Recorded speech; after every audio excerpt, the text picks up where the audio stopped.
Another rule that we're adding to our proof system is the universal introduction rule. The universal introduction rule gives you a way to argue two universally quantified widths. In other words, it gives you a way to derive formulas like for all x px, for all x if tx, then fxj, and for all x there is a y such that nxy. Now obviously, from the mere fact that one specific individual in the domain has a certain property, we can't conclude that everyone in the domain has that property. For example, from PJ, James likes pizza, we obviously cannot conclude for all x, px, everyone likes pizza. So the universal introduction rule is not going to tell you that you can do that. But it is going to tell you that you can do something that looks kind of like that. So in order not to be confused by the rule, you have to understand how even though what it's telling you can do may look strange or suspicious to the untrained eye, it actually makes perfect sense if you think about it. So what does the universal introduction rule say? Let's work through an example. So let's suppose that we're given the premises for all x, if hx, then lxx, anyone who is happy loves themselves, and for all x, hx, everyone is happy. From those premises, it follows that for all x, lxx, everyone loves themselves. But how do we derive that conclusion in our proof system? We reason like this. We say, pick some arbitrary individual from the domain. So assume nothing about them except that they belong to the domain. Because we're going to be talking about them for a bit, it'll be useful to have a name that we can use to refer to them. So let's just use the name Alex to refer to this individual. The first premise says that everything in the domain is such that if they are happy, then they love themselves. So since we're supposing Alex to be a member of the domain, that must apply to him. So we can conclude if HA, then LAA. The second premise says that everything in the domain is happy. So that too must apply to Alex. So we can conclude HA. But now, of course, it follows that LAA, Alex loves himself. Can we now derive the conclusion that for all x, LXX, everyone loves themselves? Yes, we can. The key point is that in proving that Alex loves himself, we didn't assume anything about him beyond the simple fact that he belongs to the domain. So the same result will hold for everyone else in the domain. By contrast, consider an example where the first premise is the same, but the second premise is simply that there is an x, hx, someone is happy. Since our second premise just says that someone is happy, and not that every member of the domain is happy, we can no longer conclude from the second premise that Alex is happy. So imagine that we reason as follows. Let's suppose that Alex is happy. According to the first premise, every member of the domain is such that if they're happy, then they love themselves. So it must be that if Alex is happy, then he loves himself. Thus, by modus ponens, Alex loves himself. Here, we've again derived that Alex loves himself, but this time, in order to arrive at that conclusion, we did more than just assume that Alex belongs to the domain. We further assumed that he's happy. So this time we did assume something about Alex that we're not assuming about every other member of the domain. So it's no longer legitimate for us to take the conclusion that we reached about Alex and generalize it to everyone in the domain. That only makes sense if everything we're assuming about Alex, we're also assuming about everyone else.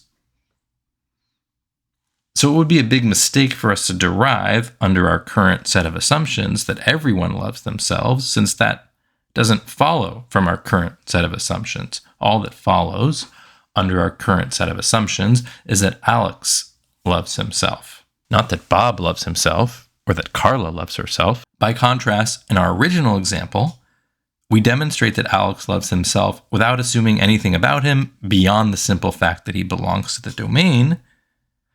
So in that case, it is totally legitimate for us to generalize that same conclusion to everyone in the domain, which is precisely what the universal introduction rule allows us to do. In general, the universal introduction rule says that if you pick some arbitrary member of the domain and you prove a conclusion about them without assuming anything about them beyond the simple fact that they belong to the domain, so you don't assume anything about them that you're not also assuming about everyone else, then you can generalize the conclusion you reached about them to everyone. So when you use the universal introduction rule, it might look weird because it might look like you're going from the specific to the universal. It might look like you're saying, because this conclusion holds of this one individual, it must hold of everyone. But that's not what's going on. Instead, you're saying, because this conclusion holds of this one individual, and I was able to establish that conclusion about them without assuming anything about them beyond the simple fact that they belong to the domain, then I can generalize that same conclusion to everyone in the domain. Now, a couple of notes about the universal introduction rule. First, suppose we have the premise for all x, if tx, then px. Every toddler likes pizza. From that premise, it follows that for all x, if not px, then not tx. Anyone who does not like pizza is not a toddler. To prove that that conclusion follows, we reason like this. Let Alex be some member of the domain. Now suppose that Alex does not like pizza, and suppose further that Alex is a toddler. Well, the first premise says that every toddler likes pizza, so it implies that Alex is such that if he's a toddler, then he likes pizza. So, by modus ponens, Alex must like pizza, but that gives us a contradiction. So, by reductio, it must be that Alex is not a toddler. So, by conditional proof, we can derive that if Alex does not like pizza, then Alex is not a toddler. Now, in the course of our proof here, we do make a couple of assumptions about Alex that go beyond just taking him to be a member of the domain. At line 2, we suppose that Alex does not like pizza, and at line 3, we suppose that Alex is a toddler. But by the time we get to line 8, those assumptions are no longer in play. So at that stage of the proof, we're no longer assuming anything about Alex beyond the simple fact that he belongs to the domain. So the universal introduction rule allows us to generalize the conclusion about Alex reached at line 8 to everyone. We can derive for all x. If not px, then not tx. This is to emphasize the point that what matters are the assumptions that are in play when you're hoping to generalize a conclusion from one individual to everyone. As long as none of the assumptions that are in play at that point of your proof specifically mention that one individual, then you're not assuming anything about them beyond the simple fact that they belong to the domain, and so you can generalize the conclusion you reached about that one individual to everyone. Second, go back to our original proof for a moment. At line 5, we've derived the conclusion that Alex loves himself. None of the assumptions in play at that point mention Alex specifically, so all we're assuming about Alex at that point is just that he belongs to the domain. So the universal introduction rule tells us that we can generalize the conclusion we reached about him to everyone. What that means more precisely is that you can universally quantify on Alex, meaning replace all references to Alex with a variable and stick that variable with a universal quantifier symbol out front. So in this case, you can derive for all x, lxx, or for all y, lyy, or for all z, lzz, but you cannot derive for all x, lax,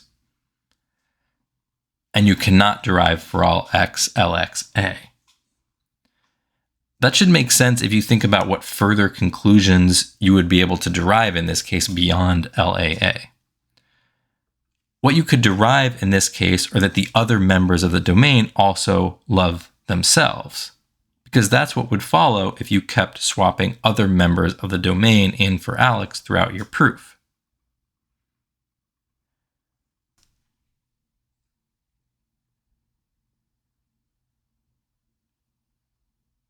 Since you could derive the formulas LBB, LCC, LDD, and so on, it makes sense that you can derive for all x, LXX. But you can't derive that beyond loving Alex, Alex also loves Bob, and loves Carla, and loves Delia, and so on. Those aren't the results that you get if you keep putting other members of the domain in for Alex throughout your proof. Since you couldn't derive LAB, LAC, LAD, and so on, you're not allowed to derive for all x, LAX. Likewise, you couldn't derive that beyond being loved by Alex, Alex is loved by Bob, and is loved by Carla, and is loved by Delia, and so on. Because, once again, those aren't the results that you get if you keep putting other members of the domain in place of Alex throughout your proof. Since you couldn't derive LBA, LCA, LDA, and so on, you're not allowed to derive for all x, LXA. In general, when you're thinking about whether you're allowed to derive a universally quantified formula, it helps to ask yourself whether you could derive each and every instance of it. If your assumptions would allow you to derive each and every instance of a universally quantified width, then you can derive that universally quantified width. But if your assumptions wouldn't allow you to derive every instance of a universally quantified formula, then you shouldn't be deriving that universally quantified formula.